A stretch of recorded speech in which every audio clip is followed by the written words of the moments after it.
மரியன்னை மேல்நிலைப் பள்ளி சார்பாக கடந்த ஒரு 6 ஆண்டு காலமாக தொடர்ந்து வெற்றி வாகை சூடிய 72 மாணவர்களை பாராட்டப்படக்கூடிய இந்த நிகழ்ச்சியை கலந்து கொண்டு தலைமை உரை ஆற்றக்கூடிய மரியாதைக்குரிய அருள் தந்தை சா மரியநாதன் அவர்களே, எனக்கு பின்னாலே வாழ்த்துறை வழங்குவதற்காக வருகை புரிந்திருக்கக்கூடிய மாவட்ட முதன்மை கல்வி அலுவலர் மரியாதைக்குரிய திருமதி கார்த்திகா அவர்களே,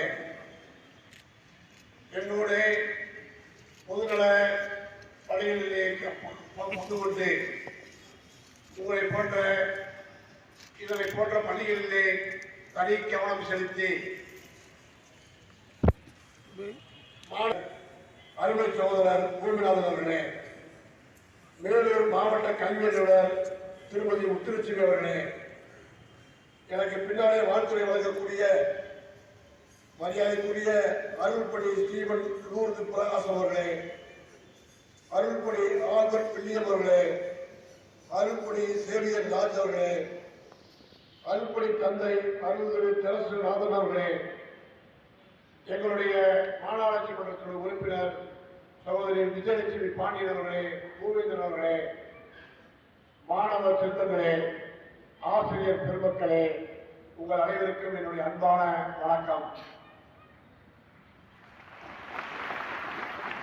நமது தூய மருத்துவமனை மேல்நிலைப் பள்ளியிலே ஒரு 6 ஆண்டு காலம் தொடர்ந்து வெற்றி பெற்று முழு எழுதிய மாணவர்களெல்லாம் வெற்றி பெற்று அதிலும் மாவட்டத்திலே முதலிடமாகவும் மாநிலத்திலே முதலிடமாகவும் வகிக்கக்கூடிய அந்த மாணவர்களை பாராட்டுவதிலே நான் மிகவும் பெருமைப்படுகிறேன். கடந்த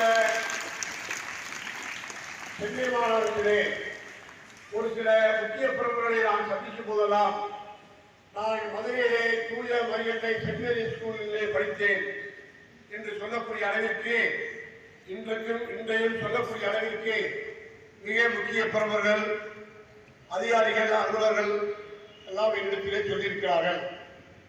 நான் கடந்த 2008ஆம் ஆண்டு அன்றைக்கு பள்ளி கல்வித்துறையுடைய அமைச்சராக இருந்த அருமை சகோதரர் மாண்பு தங்கம் தென்னரசு அவர்களோடு இந்த பள்ளியிலே கலந்து கொண்டு நிகழ்ச்சியிலே கலந்து கொண்டிருக்கிறேன். இன்றைக்கு 6 வருடங்களாக தொடர்ந்து வெற்றி பெற்ற மாணவர்களை நான் பாராட்டுவதை விட அவர்களுக்கு அவருடைய கன்னத்திலே முத்தமிட நான் நிச்சயமாக மகிழ்ச்சி அடைய விரும்புகிறேன். காரணம், நான் ஒரு காலத்திலே மாணவனாக இருந்து படித்த காலத்தில் இருந்து இப்போது மீண்டும் படிக்க வேண்டும் என்ற எண்ணம் வருகிறது. இப்படிப்பட்ட பள்ளிக்கூடத்திலே படித்து ஒரு நல்ல நிலைக்கு வர வேண்டும் என்ற ஒரு நிலைமை இன்றைக்கு உங்களுக்கு கிடைத்திருக்கிறது. நல்ல வாய்ப்பு வந்திருக்கிறது. நீங்கள் எல்லாம் இந்த பருவம் என்பது ஒரு மாணவ பருவம் என்பது மிக முக்கியமான காலகட்டம். நீங்கள் இப்போது ஒழுக்கத்தையும் படிப்பையும் மிக கவனமாக கலந்து வந்தால் நிச்சயமாக எதிர்காலத்திலே உங்களுக்கான முக்கியமான இடம் காத்திருக்கிறது.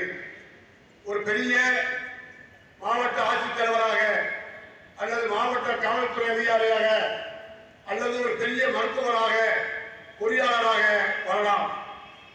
இன்றைக்கு சில மருத்துவர்கள் என்பது குறிப்பிட்டு சொல்ல வேண்டுமானால் இன்றைக்கு மருத்துவ உலகிலே நமது தமிழ்நாடு தான் முதலிடம் வகிக்கிறது. பல சிக்கலான பிரச்சனையிலே மருத்துவர்கள் இன்றைக்கு தமிழ்நாட்டில் தான் இருக்கிறார்கள். அப்படி மருத்துவத்துறையிலே வருவதற்கு நீங்கள் இப்போதிருந்து தயாராக வேண்டும். அதற்கு உங்களிடத்திலே ஆசிரியர் பெருந்துறையில் சொல்லக்கூடிய ஒழுக்கத்தையும் கல்வியினுடைய கட்டக்கூடிய அந்த வழிமுறைகளையும் பின்பற்ற வேண்டும் என்று இந்த நேரத்திலே உங்களை நான் பணிவோடு மாணவ செல்வங்களை கேட்க ஒரு தகப்பன் தாத்தா என்ற முறையிலே உங்களிடத்தில் நான் கேட்டுக்கொள்ள கடமைப்பட்டிருக்கிறேன். இன்றைக்கு கைபேசி என்பது ஒரு முக்கியமான உபயோகப் பொருளாக இருக்கிறது. அது கண்டிப்பாக ஒவ்வொரு மனிதனுக்கும் ஒரு கைபேசி வேண்டும். ஆனால் அந்த கைபேசியை ஒரு சிலர் தவறாக பயன்படுத்தக்கூடிய நிலை இருக்கிறது என்பதை உங்களுக்கு தெரிந்தாக வேண்டும். பொதுவாக உங்களிடத்திலே கைபேசி இருக்காது. உங்க அப்பாட்ட இருக்கோம், உங்க அம்மாட்ட இருக்கோம், இல்ல அக்கா தங்கச்சிட்ட இருக்கோம், பெரியவங்ககிட்ட இருக்கோம்.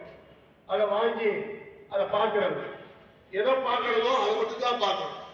தவறானதை பார்க்கக்கூடாது. அது பார்த்தா சிந்தனை மாறி போகும். நீ படிக்கக்கூடியது, நீ வரக்கூடிய ஒரு எண்ணம், உனக்கு ஒரு நோக்கம் இருக்கும். இந்த நோக்கத்தில் வரணும், முதலிடத்தில் வரணும், நல்லா படிக்கணும், உன்னை இப்பவே மருத்துவர் ஆகணும் அல்லது ஒரு கலெக்டர் ஆகணும் அப்படின்னு ஒரு எண்ணம் ஒன்ற மனசுல இருக்கணும். அந்த எண்ணத்துக்கு கைபேசி எந்த வகையில் இருக்கணும்னா டிக்ஷனரி அல்லது நல்ல செயல்களை மட்டும்தான் பார்க்கணும். அது முக்கியமானது. அதை விட்டுட்டு சினிமா பார்க்கறது, பாட்டு பார்க்கறது, இல்லை தவறானதை பார்க்கறது என்பது மிக முக்கியமானது. அதை நல்லா புரிஞ்சுக்குங்க. நான் எங்க போனாலும் இதை சொல்லுவேன். காரணம், இந்த கைபேசியில பல நல்ல செயல்களுக்கு, தேவையில்லாதவர்களுக்கு அதை பயன்படுத்திக் கொள்ள வேண்டும் என்று சொல்லிக்கொண்டு, இன்றைக்கு மாண்புமிகு தமிழக முதலமைச்சர் அவர்கள் புதிதாக 5 வரை காலை உணவு திட்டத்தை ஆரம்பித்திருக்கிறார். ஏற்கனவே மதிய உணவு திட்டம் இருந்துச்சு, காலை உணவு திட்டம் கொடுத்திருக்கோம்.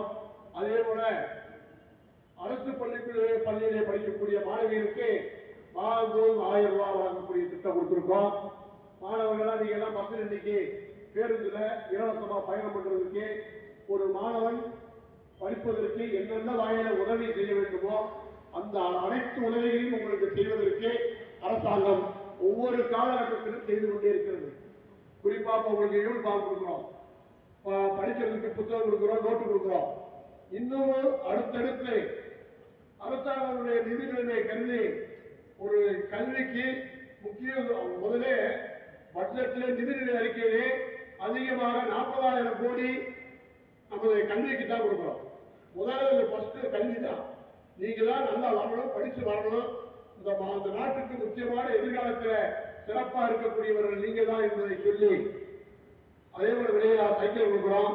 இதெல்லாம் எதுக்காக கொடுக்கிறோம்னா நீங்க அதை பயன்படுத்தி நல்ல மாணவர்களாக வர வேண்டும் என்பதை சொல்லி, இந்த நல்ல வாய்ப்புக்கு நன்றி கூறி, அது ஒரு கூறிய மரியன்மை மேல்நிலைப் பள்ளி என்பது நமது கல்வி வட்டாரத்திலே சொல்லக்கூடிய அளவிற்கு, பாராட்டக்கூடிய அளவிற்கு நல்ல நிலைமையிலே படிக்கக்கூடிய மாணவர்களை பெற்று சிறந்து விளங்க வேண்டும் என்று சொல்லி பாராட்டி விடைபெறுகிறேன். நன்றி, வணக்கம்.